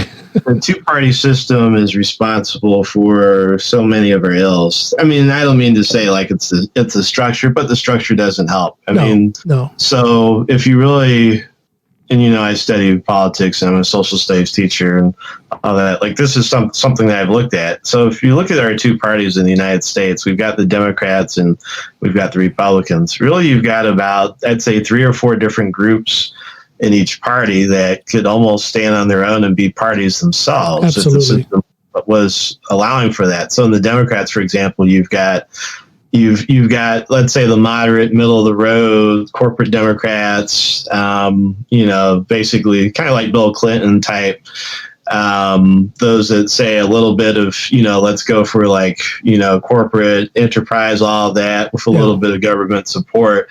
Then you've got, of course, the Bernie-crats, if you want to say more of the Democratic socialists now that have really come up and, they're a force to be reckoned with. And then you've got further left, you've got the Greens, there is a Green Party, but it's, basically 1%, if even that, of the population, but they still have a little bit of a voice there too. And the Republicans, you've got the conservative Republicans who are increasingly being pushed out now. These are people like, I'd say really kind of like the old Rockefeller Republican, people like Mike DeWine, George Winovich, former governor of Ohio and the mayor of Cleveland who passed away a few years ago. John Kasich, who was governor of Ohio a few years ago. Like people like him who are more middle of the road. They have some ideas that, again, are about, kind of like pro-corporate, but they're also kind of like pretty level-headed, sensible people. You can have a conversation with them and, not feel like really backed up if, you don't disagree with things, right? You can still agree to disagree. Then you got the far right, and those are the guys that are kind of running things in the Republican Party right now. These are the guys. Let's go back in time. Like the old ways back in the 1950s were great. Even if we could go back to 1850, that would be better. The far right. So you've got different political groups. And if you're able to look at it as these different groups, then you can understand it better. But I think there's too many people. The way it's set up, these parties are like big tents. And so it's like it's got this sort of like seesaw, one or the other, black and white way of looking at things. And I've always admired the parliamentary systems in many countries in Europe where you have a multi-party system in place where you're not necessarily tied to one party. I mean, if and you also have the ability in many elections to rank. Okay, well, if I like Labor, okay, I'm going to vote for Labor. Maybe conservatives say some things that I can agree with if they have to have a certain part or a certain representation in Parliament. That's part I can vote for them. You have the Greens, whatever else, the Christian Democrats, whatever. So there's different groups, and you can see more of. It's structured so that you have a better representation where you can see up front, okay, this is this party, this is what it represents, this is what it stands for. And I think also in that, even if you get some extremist positions in there, it's almost like a pressure valve where you're letting some of that out. So it doesn't become kind of like this thing that sits back in the party and you feel like you have to work with it and all to move it forward. You're allowed to have pure let's say up front, you're allowed to have pure ideologies or pure political philosophies out front so you can see them, and then they're forced to kind of interact with each other and, maybe create a coalition, work together to lead the country. It just, to me, seems a little bit just cleaner and easier to follow, easier to understand. And I don't know, maybe. Well, I think complex, but I think it's just fine, honestly. I'd love to see something like that or some reform measure here in the United States. And I think do you think it's ever going to come?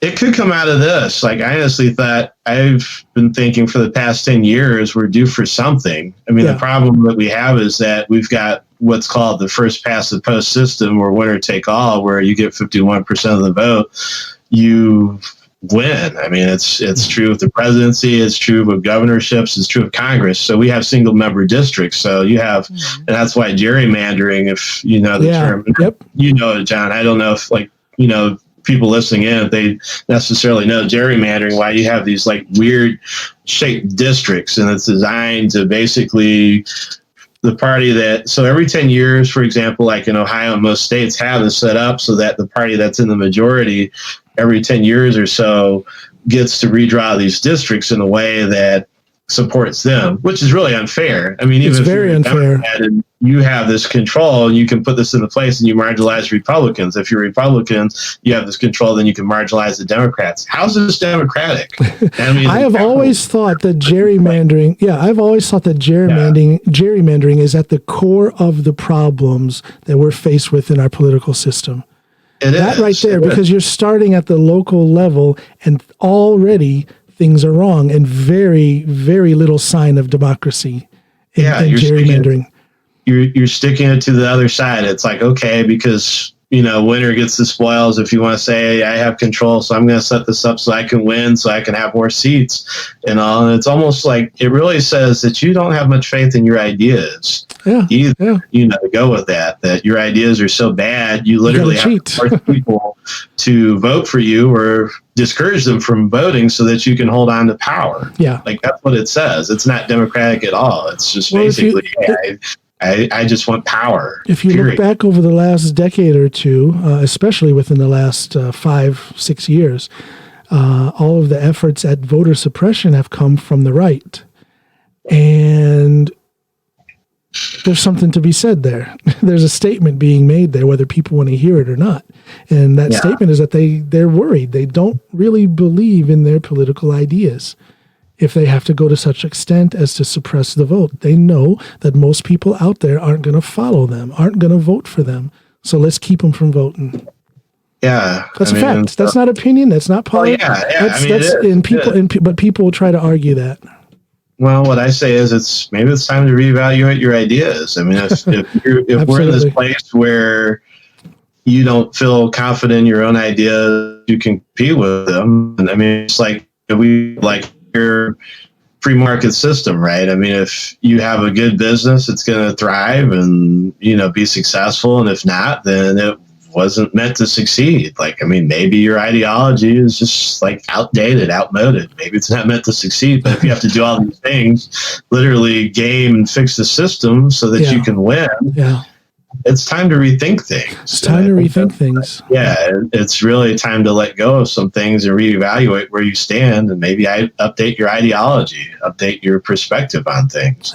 So that's what it says to me. And it also says that, you know, at some point there's got to be, I would say that at least there's an opportunity to reset the system and set up in such a way where we do have better representation. I mean, there's like reforms out there, right? I mean, there are different groups that I know have been looking at reform measures. Like one of those is having multi-member districts, right? Where maybe you combine, you know, a couple of different congressional districts. So you might have, like, say over Northeast Ohio, instead of like, I think there's 7 districts right now, maybe you have 1, but you have 7 congressmen and you take all the votes, right? So maybe 40% of the vote ends up being Democrat. So 4 of those positions, let's just make it nice and even. Let's say maybe you have 10 members, right? So 10 members in that area, 40%, 4 members are Democrats. Let's say another 30% ends up being Republicans. So 3 of those members end up being the citizenry would be properly represented, because as it stands now, the citizenry is not properly represented. Yeah, absolutely. I mean, and it's about having like different representation for views. Like, if you have, again, like one district and you have one representative who's Republican, and as you and I talked about in the past, you would have, you know, that person generally understood, hey, I might be a Republican, I might be a Democrat. I have constituents who aren't of my party, who aren't of, you know, who voted for the other guy, right? Nevertheless, I still have a duty to represent them and at least, you know, hear them and like respect what they need and also and support them. Yeah. But we're at such an ideologically driven place where it's like, hey, I'm just going to support my people. That's Mitch McConnell. That's what he does. Like, I'm just going to support those people who are my party and forget you. Like over here, I wish that guy would just retire. You don't even exist to me. Yeah. I wish that guy would retire. I wish he would just buy a turtle farm somewhere in Kentucky and just call it quits. Yeah. Did I say turtle farm? I meant horse farm. Horse farm in Kentucky. Yeah. But yeah, it's like, and I truly believe in win-win approaches to things. So like, I mean, whatever your views or your place on the political spectrum, I mean, I think you have to understand, like, there's got to be, like, in order for this to work, in order for this democratic experiment to work, you've got to have some give and take. You can't be so purely driven by your ideology that you can't compromise, that you can't find middle ground. Well, it seems to be we need structures that support that, and if that means revising things a little bit, which is constitutional. I mean, we can totally do it. Sure, it is. Right? Yeah. And actually, and some people have tried to say that constitutional amendments are, or what was it, up until, I think it was up until the 1950s, we actually had a lot of districts that were multi-member districts. But then there was a court case around that time that basically forced them into being single-member districts. And so we've had that into place for a while. But it wasn't always that case. I mean, even our school board elections, at least here in Ohio and many cities, you have like 7 members of the district, but they all run at the same time. It's basically like a multi-member district setup for like a lot of our school boards, different things like that. Yeah. So I didn't know that. Those structures do exist in the country. It's just expanding them and, putting them into a situation where it's going to support democracy and where it's going to it seems like a lot of political things that, how do I say this? It seems as though a lot of local governments, city or county, at that level are doing things right, but it's not bleeding into the statewide or the nationwide political machine. And why is that? You as an educated man, why do you think that is? That's a good question. I'm not sure. Maybe there is no answer. I'd like to be able to say that maybe it's for lack of action or something like that, but I don't know that it's really, so one of the things that comes up for me when you say that, like here in Ohio, our cities, and this is a phenomenon that's true across most of the country, most of our cities are Democratic. Where, the Democratic Party runs most of the cities. Typically the mayors, most of the city council, the Democratic Party. In Ohio, though, our state legislature is Republican. And so there again, there's that split, where basically the Republicans are at the state level. They've been very, very, successful at winning and kind of maintaining control at the state level. But locally, the Democrats have been successful. And so there's kind of a split there. And so it's almost like, you've got these two sides. And so you have the one party on one side that says that's kind of protecting its domain here at the state level. And then you have the party at the local level that's kind of protecting its domain there, more or less. And that's not true everywhere, but it is case here in Ohio. Well, I guess I'm thinking about, the example we had a few minutes back earlier in this episode where we were talking about, you said there was a local cable company that was making, high-speed internet available to people so that these students can continue their schoolwork. And I'm sure that's working. I'm sure that's successful. That's to the benefit of the local society. What is it that keeps that? That is something that, regardless of political stance, that's something that's good for the citizenry. What is keeping that from getting the attention of the next level, from the city to the county to the state to the nation? It's a good question. Yeah. I don't think, and not that I expect you to answer that, but that is a good question that should be, I wish I was in a position to put that question to somebody who could actually make that change, because to me, it should be a given that things like that happen. And that's what I was getting at with my question about this being possibly a catalyst for some dramatic political change for the better of the nation. Something like that, as far as I know, has never been done before. I've never heard of a city providing internet for people so that things are easier for them. Okay, they're doing it. Somehow they're making it work. It can't be that hard because they're doing it at a city level with city funding. So if we could just expand that, on up the ladder till we get to a national level, that could be a huge catalyst for change in our country. Just that alone, access to the internet. Yeah, what comes up for me is, again, I think there's not a whole lot of conversation between the local and state governments in a lot of places. And I do think, and there's certainly an opportunity for that. And it may be different. Like, my perspective is mostly from Ohio. I mean, you have a state like New York, for example, where you have, largely like Democratic administration, and cities are Democratic as well. And from what I've seen, it looks like New York does get a lot more done.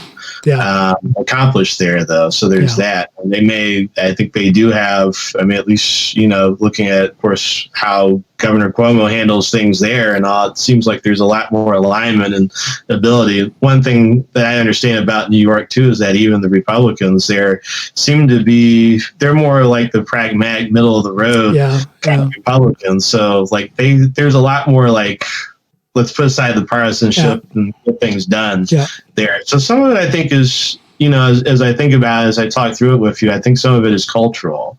And I will say one of the big challenges that I've seen in Ohio, and this goes even beyond party, one of the big issues where you and I are from in Northeast Ohio, which I continue to look at and kind of scratch my head about.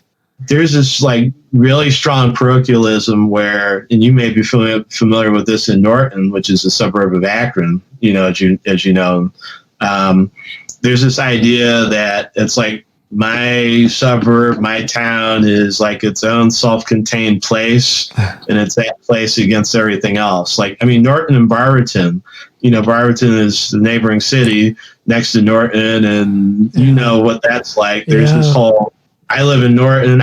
Don't have anything to do with Barberton, even though they share the same zip code. A lot of the same resources and everything, the same water supply, all of that.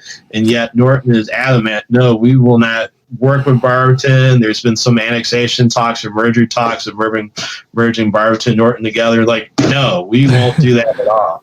So I think a lot of the issue even goes beyond party. It's this parochialism. It's it's almost like individualism, but at the city level.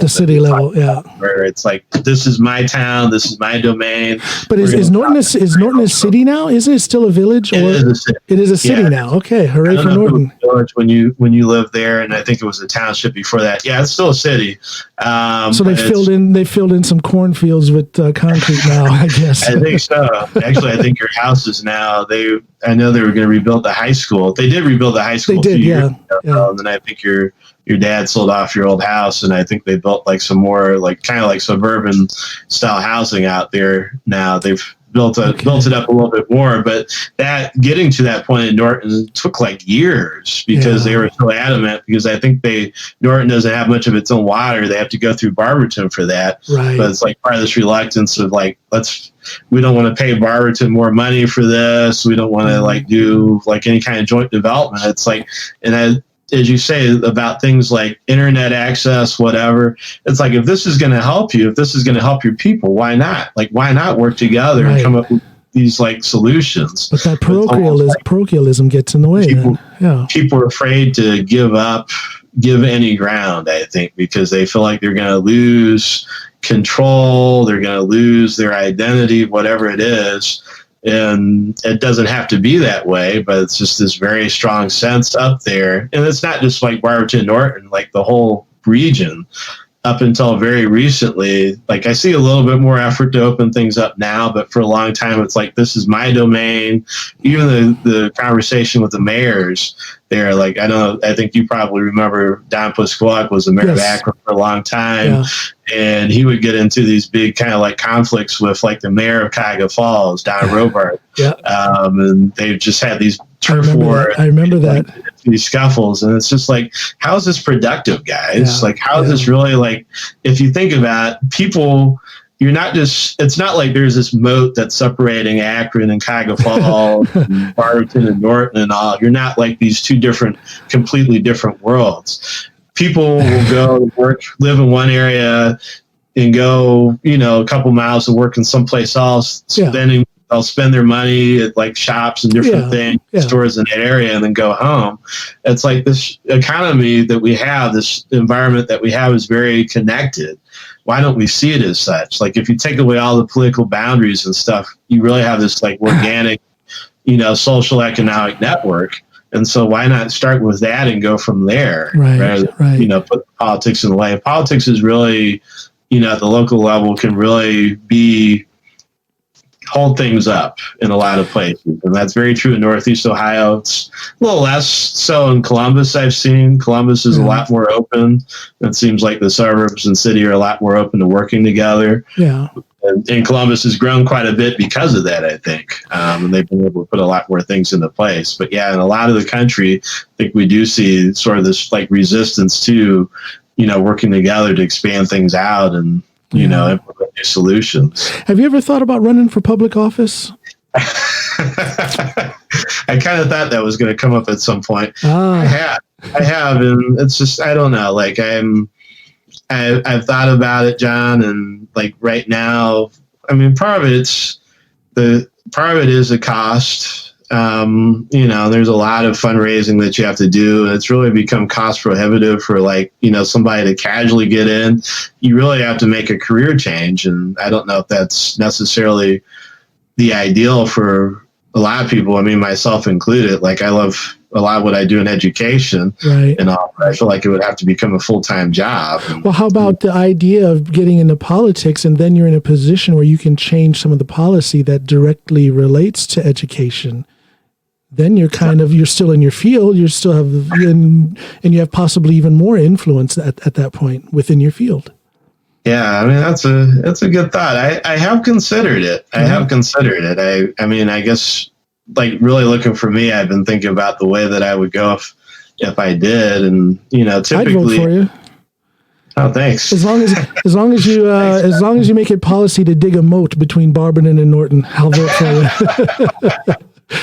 Yeah, so I'm still trying to get used to Norton being a city now. There's always the village of Norton back in my day. Yeah, it is. I think at least for like 10 or 15 years it has been, but maybe longer. But less cornfields, more concrete. But I think about it, and I've considered running for school board. I think there's a little bit of a conflict of interest as a teacher running for school board. Maybe it shouldn't be that way, but like if I was to make a big step forward, one of the things I thought about was being a superintendent, which I still could do, and I have my superintendent's license. Oh, you have to have a license to be a superintendent? I didn't know that. I didn't know that. Okay. And it may be a little bit further down the road, but I mean, of course, and that's the other issue too, like how long. But are there things that I could do now that would get into it? And so I think maybe that is something that I could investigate, Sure. And I have considered on some level, though, but maybe not seriously until you brought it up just now. Well, you're welcome. You're welcome. Yeah. I do see an interest and a need. And from my perspective, I'm looking at what's the best solution for our kids? That's what you always have to come back to in education. What's going to best support kids? What's going to support the community? Right. And all, and there really is, as we've talked about, there's a need, whatever your political views, you have to be able to work with people. Sure. I'm not Democrat, not anti-Republican. I am anti-people that are so ideologically hell-bent that they just it's their way or the highway. Yeah. And they're willing to die to be right than to try to work out a compromise and find a solution to use it. Yeah, so that's my stand on things. There seems to be a lack of a cerebral approach to politics. It's just ideology, black and white, one or the other. And it's like the Super Bowl. It's basically my team versus your team. We're like Ohio State versus Michigan, right? You know about that rivalry. It's like Ohio State. Yeah. I mean, you've got people down in Columbus, and it's kind of a fun joke, right? Where sure. Literally when Ohio State's getting ready to play Michigan, they'll go through and put red tape on all the M's, on all the signs, different things like that around the city. Classic rivalry. Borderline obsessive, right? And fanaticism. And it's supposed to be fun. Yeah. But people then take it to a new level in politics, right? It's literally the Democrats and Republicans are like Ohio State and Michigan, or back in the day, the Browns versus the Steelers. Yeah. So. Oh, you're making me homesick, man. Like when the Browns actually won. When the Browns actually won from time to time, yeah. Yeah. Wow. Not too much of that for quite some time, but yeah. But there's too much as you said, I mean, as we've talked about, like people are so passionate about that. Like there's a place for it. Yeah, I Sure. can see like, you being like, passionate about your views, passionate about things, but like there's also time to put it aside and say, look, okay, we're all in this together. This is a situation that's bigger than, your political ideology, your political views, your political party. This is about human need. This is about humanitarianism. This is what we have to step into. And I think that's going to be even more important in the future. Well, like I said, it hurts me to my very soul to see people suffering. Of course, I'm not so naive as to think that people aren't going to suffer. That's a part of the life cycle. There is suffering in there, but it just seems to be so unnecessary, the level of suffering.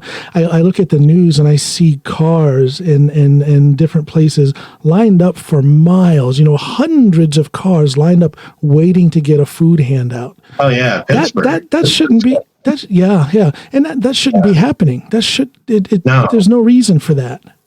No, yeah, that was a situation. I think there's a few places, but Pittsburgh was the one that I know made the news where literally it was a food bank and people, as you said, were lined up for miles on the highway just to try to get things like toilet paper. Yeah, there's something wrong with that. Yeah, fruit and vegetables and meat, just like, like what is that? I mean, so there's a hoarding component of that where people were hoarding these things when they knew we were going to lockdown, but then it's just like the whole setup around that hasn't really been for people to get what they need. Yeah. It's just terrible to watch. It's just, I don't know. I count my blessings because here in Norway, we're doing fine. My wife, is still doing her job.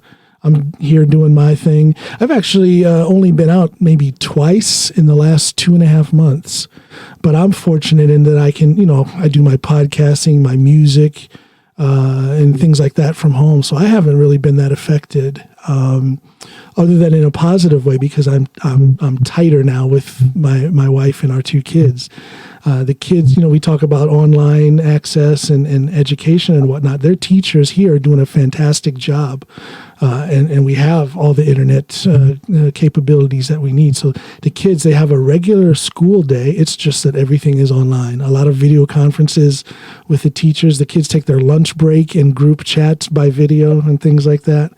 And it puts me in a situation where I can be closer to the kids' schoolwork. I'm a doorway away from them as they sit in their bedrooms on their computers doing their schoolwork. And I don't know, there's something satisfying about that to me. So we've been able to turn the challenges of this situation with COVID-19, we've been able to turn that into actual enhancements in our family dynamic. But of course, I recognize the suffering that a lot of people are going through. It's sad. It's really sad. It's heartbreaking because it's a large part of it is unnecessary. Yeah, it sounds like you have a beautiful setup there, and I mean it's one that I think people should be a little envious of here. I know I am. Well, as I put it, people hate socialism to death. In other words, they will be so anti-socialism, they won't see that it can benefit them and maybe save their life. But we are quite fortunate here. Quite fortunate. Yeah. Well, I think there's a balance. I think there is. Yeah, it's also how we frame it. Again, going back to the conversation, like your roads are essentially socialism. I mean, a lot of the public services that we have, like if people really thought about it, it's socialism. So why shouldn't healthcare be a given? Why shouldn't internet be a given? I mean, like just some things you're just like, okay, why is there even a debate about this here? Why is there this whole political lobby that's dedicated to stopping it from going forward? And, you have to look at the money and the interests there that are behind that push. And I don't think there's a lot of critical thought around that, around these issues. No, there isn't. Unfortunately. Maybe we get to change that. Well, we just need to get in charge. Like I said, you need to get into politics and dig that moat between Barberton and Norton. Maybe another one on the other side between Norton and Wadsworth. You do that, and I think you'll get some votes, at least in Norton. Yeah. Well, yeah, but I think that's kind of going the opposite direction. We need Norton and Barberton and Wadsworth and Kenmore and Copley and all to work together. So, yeah. Yeah. Wow, that's just the city of Norton. I'm going to work on that this evening. Just try and get used to that phrase, the city of Norton, not the village of Norton. It's like, I haven't seen a new high school, but I hear it's really, they put some time and energy into it. So the next time I go home, I definitely want to check that out. I haven't seen it. I've seen pictures of it. My sister sent me some pictures of it. But I haven't been there. I don't know. I got a little emotional because I was very active in athletics, so that they have gotten rid of the football field. I don't know. That just it was almost like, how dare they? That's holy ground. Yeah, for you, right? Yeah. I thought they were using the high school as a middle school. I don't know if they tore it down or what they've done with it since. I haven't been out there too much recently. I can't really. Well, we were planning on coming home this summer, but that just isn't going to happen. Yeah. There's so much uncertainty with travel restrictions and whatnot, and I don't want to. I mean, I'm homesick all the time. I want to come home, but our home is, we live here, and I don't want to end up getting stuck over there because of some kind of crazy quarantine situation. Yeah. We know days anymore. But if you do get to come over, I'd love to see you, John. For sure. This has been a lot of fun talking with you, but it's been kind of weird also that how do I put this? I've enjoyed this conversation, but this is the first time I've spoken to you in over 30 years. And that's just, we just have catching up to do because this isn't right. This isn't right. Oh, yeah. We could talk a little more. Well, listen, like I said, I've really enjoyed having you on, and we're going to pick up the family ties again. But also, I want to let you know you're more than welcome to come back as a guest on this podcast. Anytime, John. I'd love to come back. Thank you for this opportunity, cousin. Well, it was my pleasure, cousin. So thank you, everybody, for listening to this episode of the Coming Home Podcast with John Allen. Bye, everybody. I'm coming home. I'm coming home. Yes, I am. Yes, I'm coming home. I'm coming home. Yes, I am.